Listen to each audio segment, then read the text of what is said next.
Bonjour. Le Chevalier et la Marquise, une correspondance inédite entre Clairac et Paris, 1726-1772. Les amitiés cimentées par une longue habitude ne se remplacent point. C'est avec plaisir que je viens vous proposer un premier regard sur l'ensemble épistolaire exceptionnel, récemment retrouvé, après avoir disparu plus de 2 siècles. La correspondance croisée inédite du Chevalier de Vivens et de la Marquise de Jaucourt, de novembre 1726 à mai 1772, 802 courriers. Au début du mois d'avril dernier, je fus informé de la vente de plus de 3000 pièces manuscrites liées au cléraquet François de Labat, chevalier de Vivens. Cet ensemble réunit une importante correspondance, un remarquable ensemble de notes du chevalier sur tous les sujets qui lui tenaient à cœur, l'agronomie, météorologie, sciences, physique, médecine, littérature, histoire universelle, ainsi que de nombreux actes familiaux sur 7 siècles, depuis un acte de vente à Clérac en 1280 jusqu'aux archives du vicomte de Vivens, petit-fils du chevalier. Une souscription lancée par les amis de Clérac réunit rapidement 15 000 euros, auxquels s'ajoutèrent 7 000 euros apportés par les archives départementales de Lot-et-Garonne. 22 000 euros, le montant exact de l'adjudication. L'ensemble ne fut pas dispersé, il est désormais conservé à Agen pour la plus grande joie des chercheurs qui y trouveront matière à recherche pour les mémoires ou les thèses des prochaines années.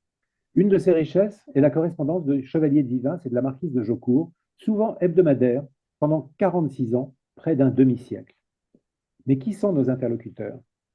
François de Labat de Vivens est issu d'une famille cléracaise. Il est né le 11 juillet 1697, il est fils d'un avocat au Parlement, il habite le domaine de Vivens, à Clérac, une cité où les conversions ne sont que de façade, on se marie entre cousins pour préserver les biens. On ne voyage guère au-delà de Bordeaux, même si les contacts avec les cousins émigrés sont permanents.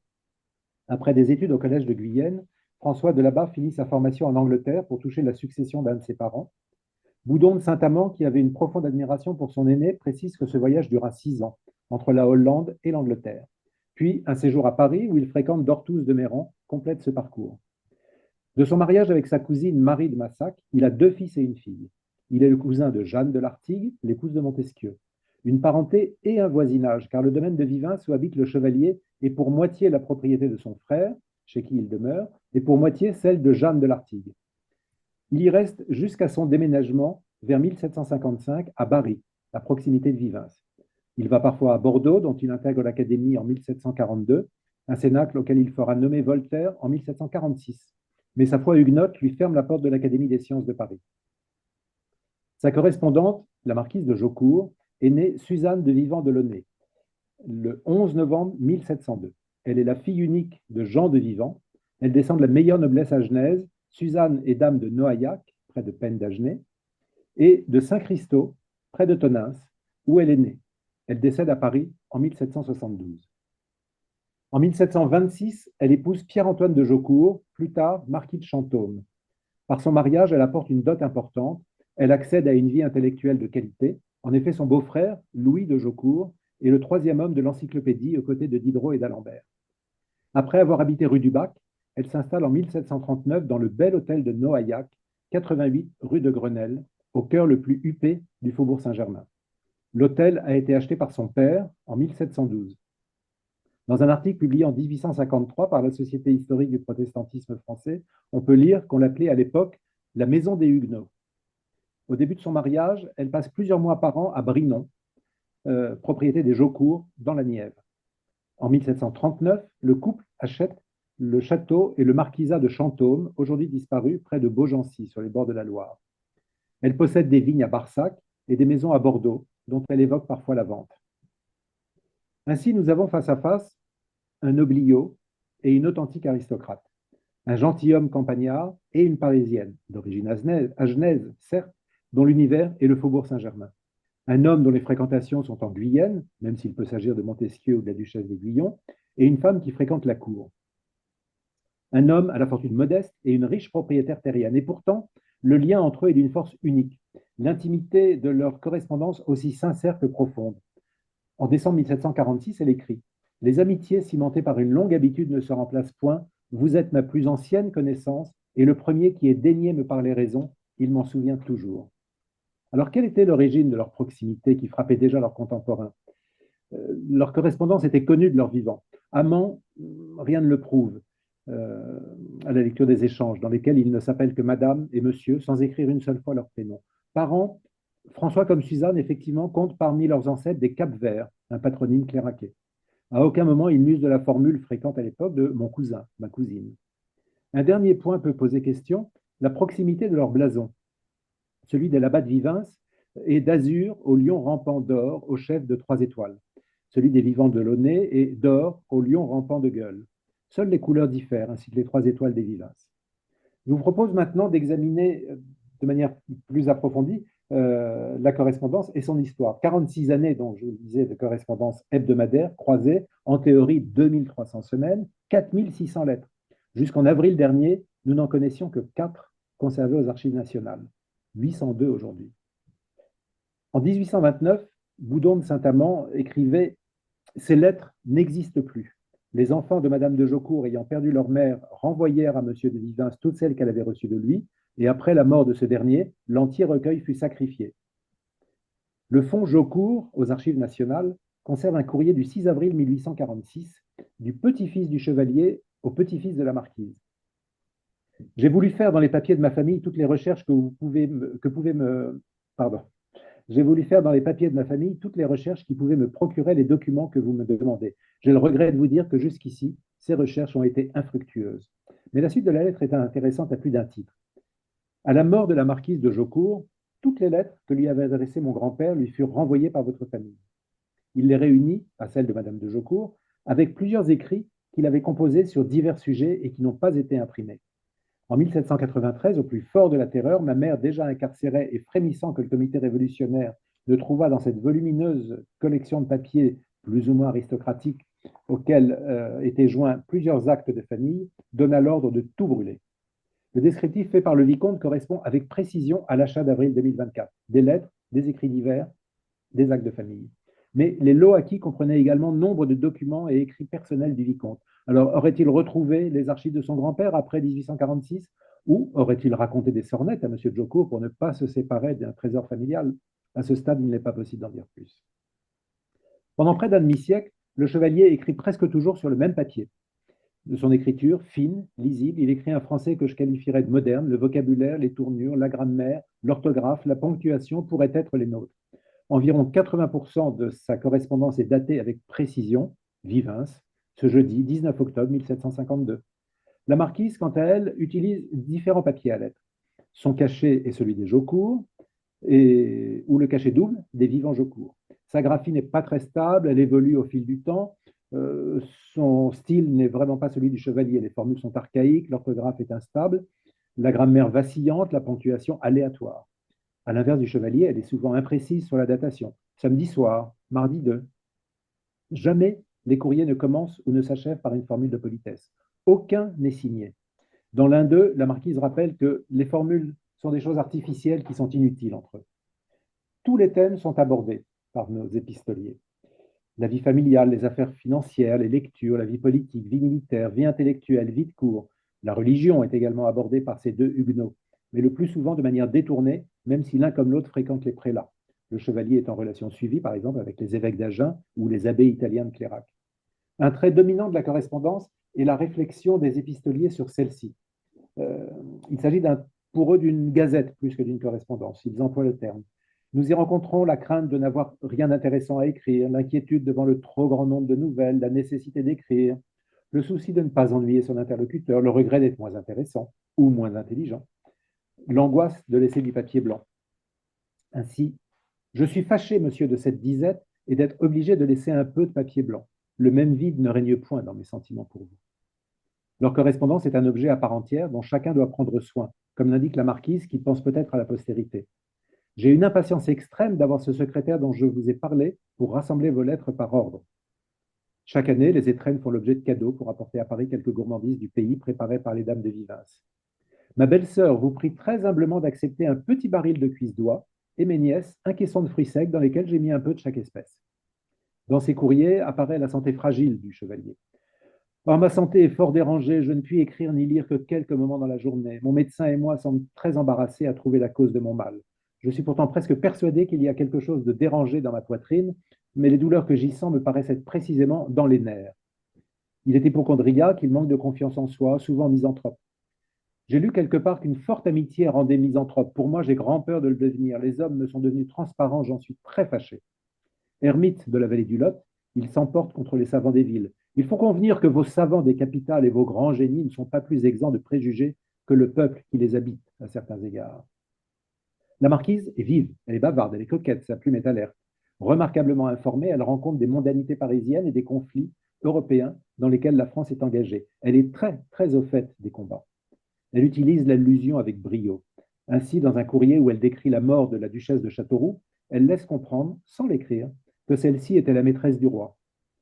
Le roi mit sa couverture sur sa tête et ne parla plus.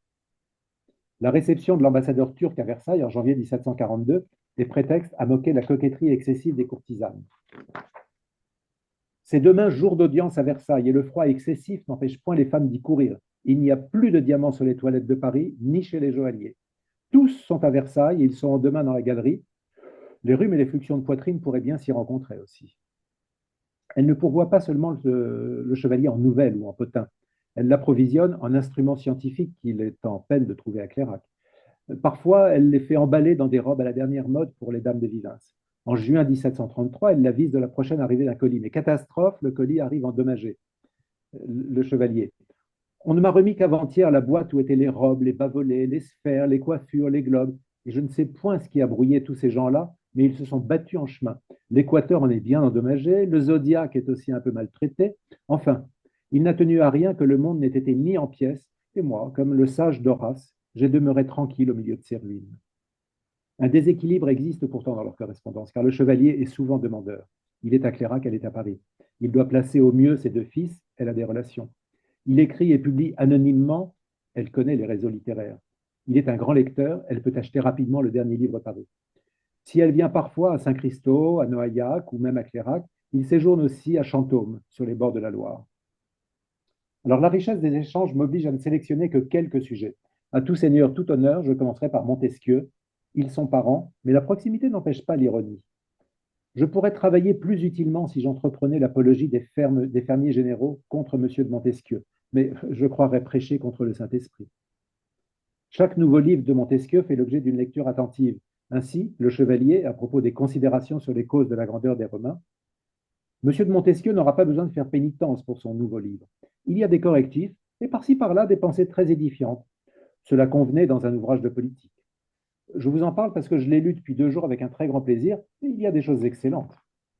La correspondance nous informe également des séjours de Montesquieu et de son épouse sur les bords du Lot. Ainsi, sous la plume de Suzanne, vraiment, je vous félicite de tout mon cœur du séjour que vous avez dû faire à la campagne avec M. de Montesquieu. Il doit m'en revenir quelque chose, n'allez pas l'oublier. En 1752, on voit les voisins et les cousins à l'œuvre, notamment à propos de leur vendange, un sujet important à Clairac. Le 31 décembre, notez bien la date, le 31 décembre, le chevalier prend le temps d'écrire. Nous avons encore monsieur et madame de Secondat pour 7 ou 8 jours. Ils ne partiront pas qu'ils n'aient embarqué leur vin. Croiriez-vous qu'il y a des gens qui n'ont pas encore fini de vendanger? Pour moi, j'ai fini ce matin. Mon dernier vin est dans les barriques depuis 1 heure. 31 décembre. Alors, s'il est un autre contemporain qui hante la correspondance, c'est Voltaire, au sujet duquel les commentaires sont pour le moins variables d'une année sur l'autre. De la marquise, à propos des lettres philosophiques ou les lettres anglaises. Il n'est pas, je crois, possible de vous envoyer celles de Voltaire. Elles ne sont pas merveilleuses, elles coûtent 8 francs et elles sont confiscables. Voyez si vous voulez encourir le risque.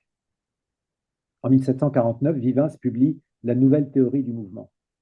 J'aurais une grande envie, je ne sais pas trop pourquoi, d'en faire présenter de ma part un exemplaire à cet infortuné Voltaire. Je trouve singulière cette envie qui me prend à présent de faire connaissance avec lui dans un temps où il nous faudra bientôt prendre congé l'un de l'autre. Si je me suis appesanti sur Voltaire, il faudrait énumérer tous les auteurs sur lesquels les épistoliers échangent leurs impressions de lecture, qu'ils soient philosophes, poètes, dramaturges, scientifiques. J'en citerai quelques-uns, des plus fameux aux plus oubliés. Oudard de la Motte, Villard de Grécourt, Leclerc, Pellegrin, l'abbé Prévost, Launay, Marivaux, Moncrief, Saint-Évremont, Dubos, Fénelon, Madame de Sévigné, Piron, Crébillon, du Cerceau, Saint-Hyacinthe, Rollin, Saint-Olaire, Cahuzac, Lefranc de Pompignan, Tressan, Vatry, Mauger, Anne-Marie du Bocage, une des rares femmes auteurs, Rapin de Toiras, San Nazzaro, Diderot, Dupin. Tous font l'objet de commentaires des plus élogieux aux plus acerbes. Souvent, la marquise les fait acheter à Paris pour les envoyer à Clairac, quand ce n'est pas Vivens qui les réclame le premier. Vivens est à Clairac, et il publie anonymement à Bordeaux, Genève ou Londres. Dans ces conditions, comment faire lire ses ouvrages à Paris et en Europe? Il lui est indispensable de bénéficier des réseaux de la Marquise. En 1746 paraît son essai sur les principes de la physique. Première chose, susciter la curiosité avant parution.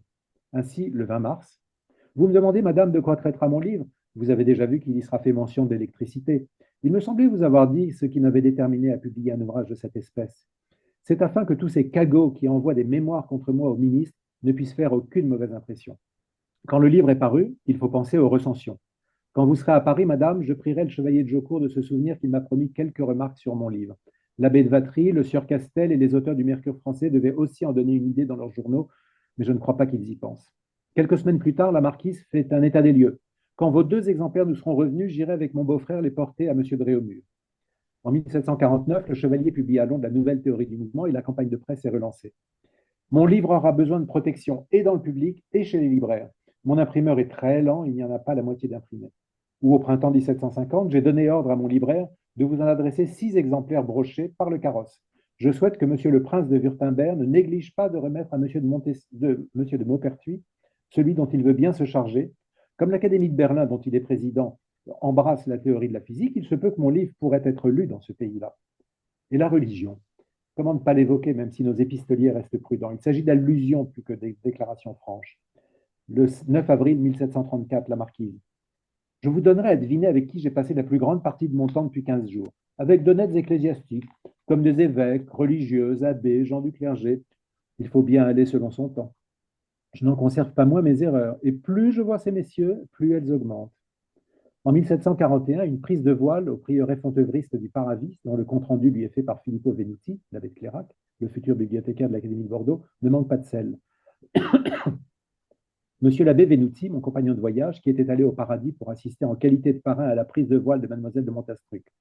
C'est une jeune demoiselle religieuse par complaisance et par timidité, qui n'a jamais osé manifester sa répugnance. L'abbé a dit qu'il croyait être au sacrifice d'Iphigénie.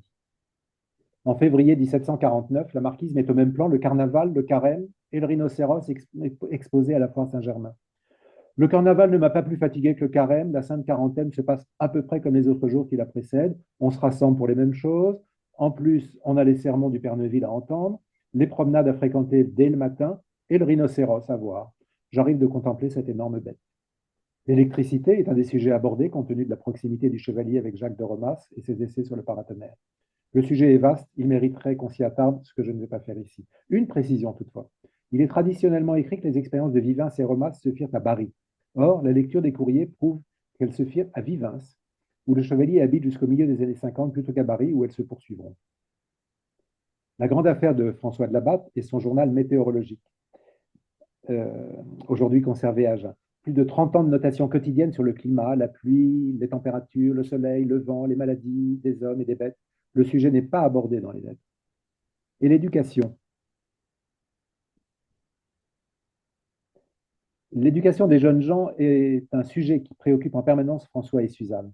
Que de lettres y sont consacrées.